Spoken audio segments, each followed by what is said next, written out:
Isang mapagpalang araw po ng Sabado, November 22 na po, 2025. Kabayan, meron tayong pinaka-latest na weather update sa lagay ng ating panahon. But before that, please huwag niyo po muna kakalimutan na i-like, i-subscribe, at i-hit ang notification bell para next update natin sa lagay ng ating panahon ay manonotify ko po kayo. Sa ngayon po, meron tayong tinatawag ngayon na Tropical Cyclone Threat Potential. Pataas na po ang tsansa na merong mabuong bagyo. Ito po, take note ha. Sa pagitan po ng November 21 hanggang 27.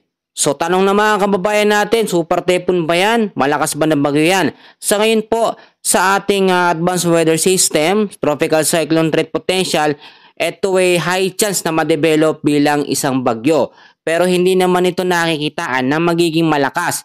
So yung kanyang nakikitang direksyon pagpasok sa loob ng ating bansa, sa huling linggo po ng Nobyembre ay dyan po sa area ng Eastern Visayas at maaapektuhan nito ang bahagi din ng Mindanao. Ilang bahagi din ng North Luzon ay kanyang madadaanan.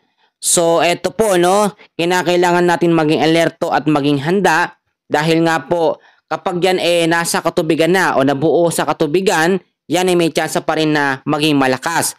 Pero base na rin sa ating weather model o weather system na ginagamit, nasa pagitan lamang ang kategorya niya sa tropical depression hanggang sa tropical storm category na isang bagyo.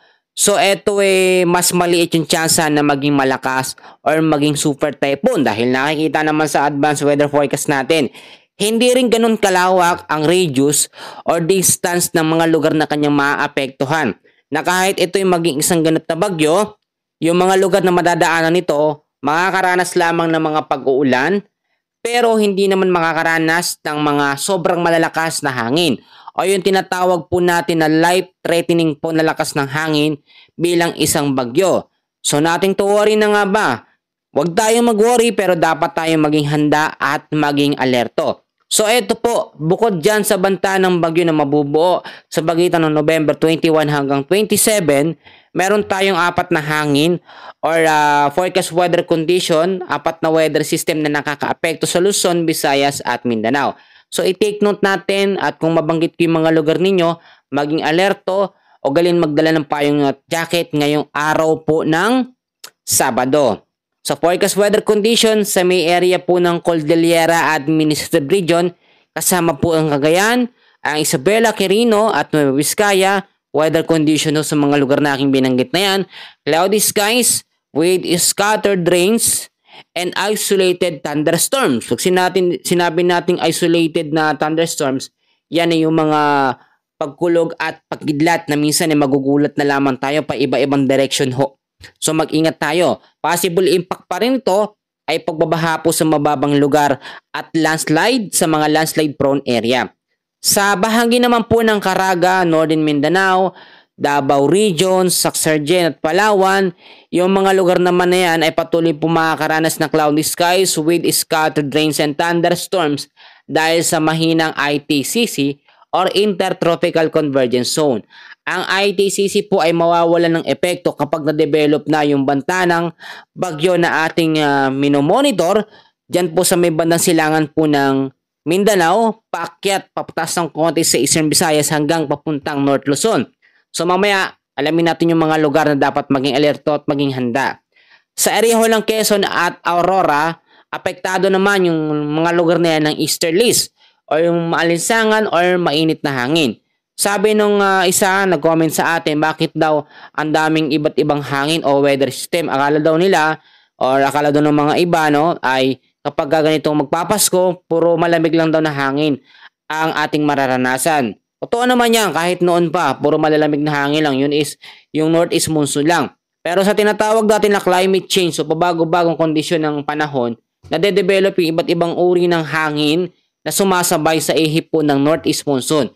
Pero i-take note nyo po na ang ating pangunahing weather system na nakakaapekto sa malaking bahagi ng ating bansa as of now ay ang amihan or northeast monsoon. Sa area ho ng Batanes, eto, bandang extreme northern Luzon, apektado naman po ng northeast monsoon or hanging amihan. Medyo malamig yan. So, weather condition, cloudy skies with light rains, mahinang pag-uulan lamang. Sa bahagi po ng Ilocos Region, apektado rin ng Northeast Monsoon, nalalabing bahagi ng Mindanao, ITCC or Intertropical Convergence Zone. Sa Metro Manila at ilang bahagi ng ating bansa na hindi ko nabanggit, patuloy din makakaranas po ng tinatawag natin na easterlies kasama na yung mga localized thunderstorms.